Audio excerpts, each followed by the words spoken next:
Charlotte County Extension Agent Ralph Mitchell talks to me about some of the Florida-friendly plants we're using today. Let's start with this little guy right here. Well, this is a gallberry. It's a native type of holly. And again, probably for a full sun or part shade area. Drought tolerant? Drought tolerant once established. The flowers are very favored by bees and pollinators. So Steve is a beekeeper. He's going to love this, right? This is going to bring bees and pollinators into the backyard. That's right. Okay.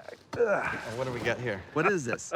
This is fakahatchee grass. Fakahatchee grass. Let's slide this over here. Okay. And tell me all about it. All right. It is a native grass. It just is a beautiful evergreen grass. It makes a nice fountain-like display, and it will put out seed heads too. It's a tall ground cover and full sun. Easy to grow. Easy to grow. All right, let's slide that over there. Right.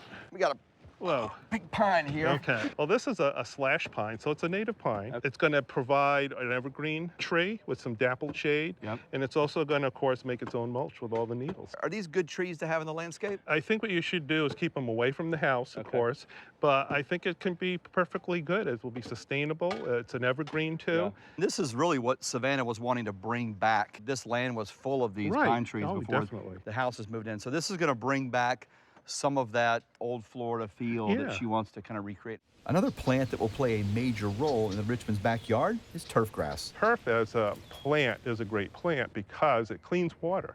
It has a lot of fibrous roots, so it's a natural helper to reduce non-point source pollution. It reduces glare, it keeps things cooler, and what else are you going to put in the middle that you can play on and walk? Visit FloridaFriendlyLandscaping.com to start learning today.